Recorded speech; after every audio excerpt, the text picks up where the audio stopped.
remember this. We cannot go back to business as usual. We have refused to go along with business as usual. Business as usual. The American people can't afford business as usual any longer. Mike Huckabee says it sure sounds like business as usual to him, the former Arkansas governor and host here on Fox. Joining me right now. Well, you got to be careful when you say those kind of remarks in the context of a speech where you do cut deals. Deals being cut, that is business as usual. What's different is that these deals are more than deals. They're true bribes. This is the case of absolutely saying, we'll give you, what do you need, 100 billion, 200 billion, 300 billion? What does it take to get your vote to be number 60 in the U.S. Senate? And it's really not all that unusual. But two things have happened. One is that this White House has been less transparent than the one they were so critical of. And secondly, it's being done in the context of completely broken promises where they were very adamant, almost with a sense of extraordinary pride. We won't be like those guys. And you know what? They're right. They're not as good as those guys. Well, you know, normally whether you're for things like what they're doing with the unions on health care or for this bank fee where you exempt auto companies or what have you, it'd be one thing if they did it for everybody, that everyone had to pay that fee, and then everyone paid their fair share of the health care reform effort, whether you're for it or not. But when you're not doing that, then you can't say that it's not business as usual. The worst part of this is it is business as usual, Chicago style. This is, we're going to hurt you if you don't help us, but we will help you if you don't hurt us. And it's one thing to say, we're going to make sure that we get enough sort of pieces of pork out there for everybody. That's not what's happening, Neil. What's happening is very, very specific, targeted pieces of either hurt or help, depending on the way that you vote. Well, is it your sense that they will, regardless, wheel and deal their way to a deal? In other words, maybe even rush it before we get the results of this Massachusetts, not before we get the results, but before we see if the Republican candidate wins that crucial 41st filibuster blocking vote. In other words, that we get this soon, something soon. Obviously, they want to get it soon. They know that every day the clock ticks, it's less and less likely that they will get it through. The Massachusetts election has thrown them into a frenzy because they never expected that that election would even be on the table. It's not just on the table. They very well could lose that election, they being the Democrats. If they lost that election, then they lose their filibuster-proof majority. Health care itself could be dead. Right? It could, in fact, be dead. Here's the interesting thing.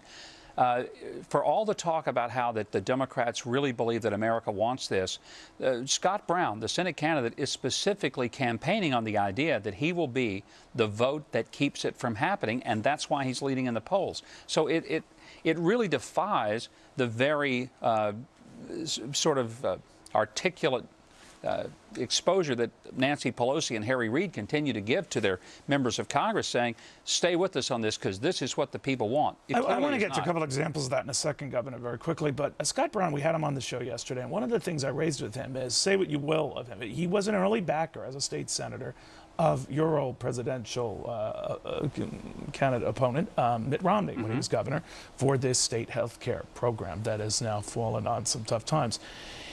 He had said it came a little different than what he envisioned, but will that bite him? Obviously, because a lot of the Democrats are saying, well, you know, you say one thing, you do another. What do you think? Well, there are a lot of Republicans that if they looked at Scott Brown's record on the issue of sanctity of life and other things, they would say, gosh, we can't be for this guy. But what they're looking at is, compared to Coakley, yeah, we can be for him. And that's how people are looking at this election on the Republican side. There's a whole lot of Republican money and Republican energy being put into Scott Brown that wouldn't be if Scott Brown were in Texas or in Alabama or Georgia or in a lot of other states. Real quickly, this union deal where they can, you know, not have to pay this. Do you think this is a union recruitment tool? In other words, an incentive to boost union membership when they can say, hey, you're not taxed on your health care? I'm not sure that it could be a recruiting tool, but primarily it's to put the drain in the shower before the last drop of water comes out of it. Because if without this, how do you keep the union members in there if they get taxed 40% on the benefits that make it most attractive to be a union member? In other words, what this particular bill was going to do was punish people for being in the unions. And when the unions went to the president, they knew that that was not going to go over very well. But once again, back door, locked door, middle of the night, let's make a deal, and the deals are always going to be paid for by somebody else, particularly other middle-class taxpayers, and they're going to take it in the chin. That's what's wrong with it, and every day the poll numbers of support go down and down and down. If they don't get it done quickly, they'll never get it done. We shall see. Governor, look forward to seeing you this weekend as well. Mike Huckabee, meanwhile, so the unions won't be touched by this health care bill for 8 years. I want you to think about that. 8 years. We're going to have 8 more Super Bowl champs in 8 years. We're going to have 8 more big parades for them, too. Stars will line up for 8 more red carpets at 8 more Academy Awards. We're going to have 8 more groundhogs, and they're going to get a chance to see their shadows 8 times. 4 more Congresses will come and go by then. And 1 or possibly 2 more presidents will come and go by then as well. So no wonder why, for one Stephen Moore, promises made now may be long forgotten by then.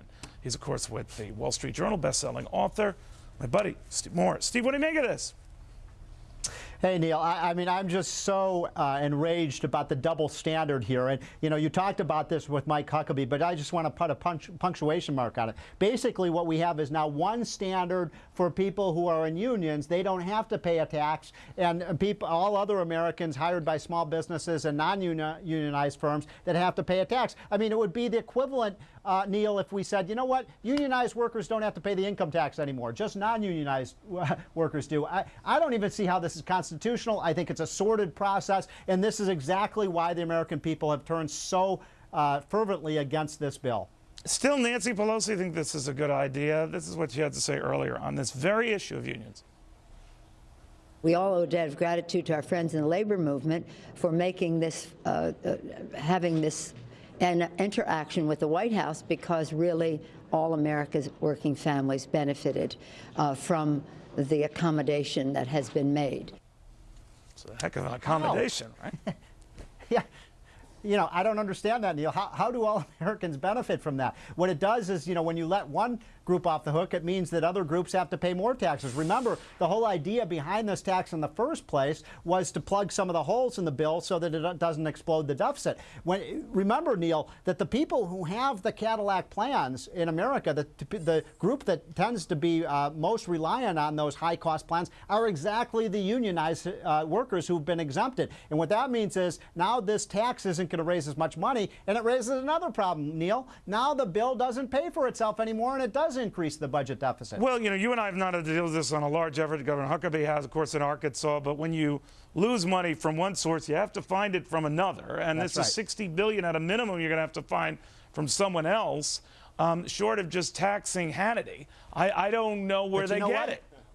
I know where it's going to come from. And they are going to try to talk about increasing the taxes on rich people, you know, the top 1%. Here's the problem with that. Guess who those people are? They're the small businessmen and women. And this then leads to problems with how do you get more employment if you're taxing the rich people who own small businesses and so on. So I think that the problem here is that when you look at the 2 groups that have been exempted from any pain in this bill, isn't it interesting, Neil, that it's the labor unions and the trial lawyers, the 2 largest campaign contributors to the Democratic Party? I think you're a very jaded and cynical young man. I've been in Washington too long. You have been. All right, Steve, thank you very much. Eddie's curious.